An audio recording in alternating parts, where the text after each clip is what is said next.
주안의 만나 5월 20일 수요일 묵상을 함께 나오도록 하겠습니다. 오늘 말씀은 시편 18편 30절에서 50절 말씀으로요.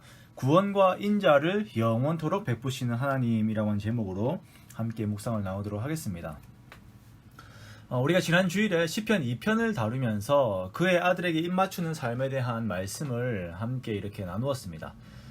그리하여서 내 삶에서 예수 그리스도의 통치를 선포하고 이것으로 이기는 삶을 살아가자라고 함께 말씀을 나누었죠. 이 말씀으로 모두가 이기는 삶을 살고 있을 줄 믿습니다. 우리가 3일 동안 보고 있는 시편 18편은 시편 2편과 마찬가지로 메시아 시입니다. 즉 메시아로 말미암은 승리에 대한 내용을 함께 다루고 있는 것이죠. 하나님으로부터 기름 부음을 받은 교회는 영원토록 하나님의 구원과 그 인자하심 속에 거하게 되어 있는데요. 그에 대한 예언적인 바람이 오늘 50절에 나와 있는 그 다윗의 찬송입니다. 여호와께서 그 왕에게 큰 구원을 주시며 기름 부음 받은 자에게 인자를 베푸시며 영원토록 다윗과 그 후손에게로다 라고 말씀을 하고 있죠. 그리스도인들의 승리는 메시아와 함께한 연합체로서 주님의 승리에 덧붙여져서 우리도 함께 승리를 이루게 됩니다. 로마서 6장 5절 말씀에 만일 우리가 그의 죽으심과 같은 모양으로 연합한 자가 되었으면 또한 그의 부활과 같은 모양으로 연합한 자가 또 되리라 라고 말씀하고 있어요. 즉 우리는 그리스도를 영접함과 동시에 우리 모든 것을 주님과 함께하게 됩니다. 우리의 죽음도 우리의 부활도 영적인 승리도 함께하게 되어요.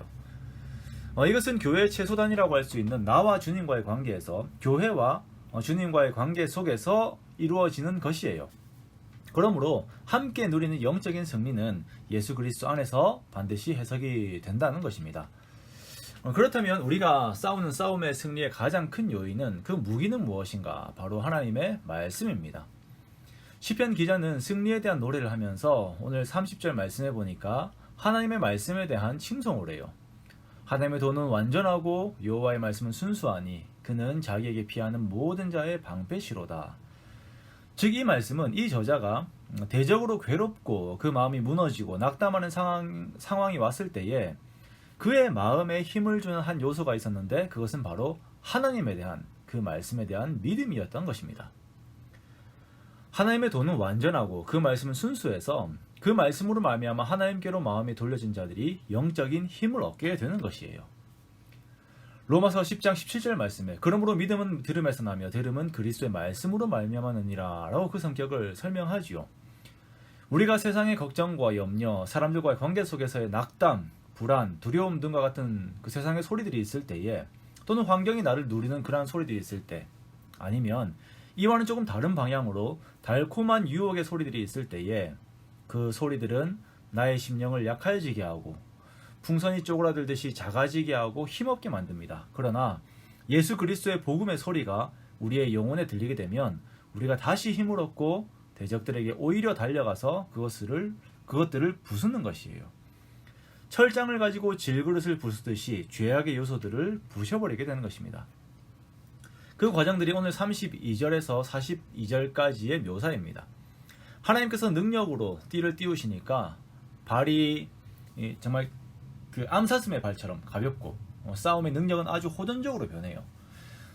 등을 보이면서 도망가는 원수를 쫓아가서는 그것이 멸절할 때까지 공격하는 것입니다. 무엇이 있을 때요? 하나님의 말씀이 있을 때요. 이것이 바로 복 있는 사람의 모습이죠. 하나님의 말씀을 계속 묵상하고 또 묵상하며 그 말씀을 내 속에 계속 채워서 영양분으로 삼을 때에 그것으로 힘을 얻고 그것으로 전투의 능력을 가지고 죄를 이기고 하나님을 찬양하게 되는 것입니다.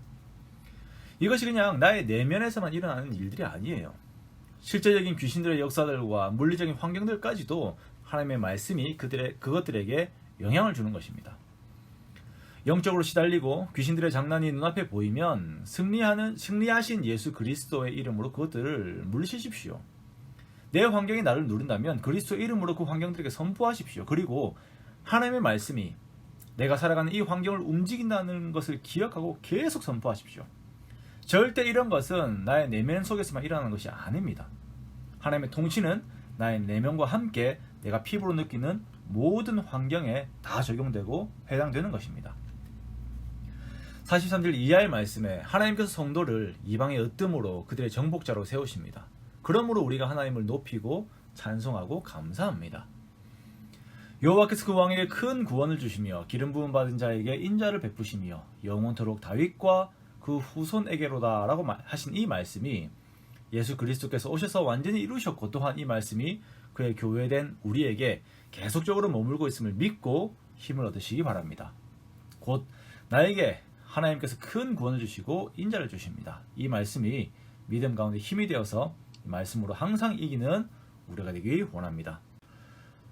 오늘이 또한 일주일의 절반이 흘러갑니다. 자기관리를 하면서 삶의 계획을 세우는 그 사람들을 보면 그 계획을 일주일 단위로 끊어서 계획들을 세웁니다. 그것이 성취에 있어서 가장 효과적이라고들 해요. 그렇다면 이번 한 주 우리의 계획은 말씀 속에서 주님의 통치를 인정하고 순종하는 것인데요. 자전거에 페달을 돌리면 계속 탄력을 받아서 앞으로 가는 것처럼 매일매일 말씀으로 탄력을 받아서 앞으로 나아가는 우리가 되기 원합니다. 이제 일주일의 절반 여기에서 무뎌지지 아니하고 공급되는 말씀 속에서 늘 이기는 저와 여러분 되시기를 주님의 이름으로 축원합니다.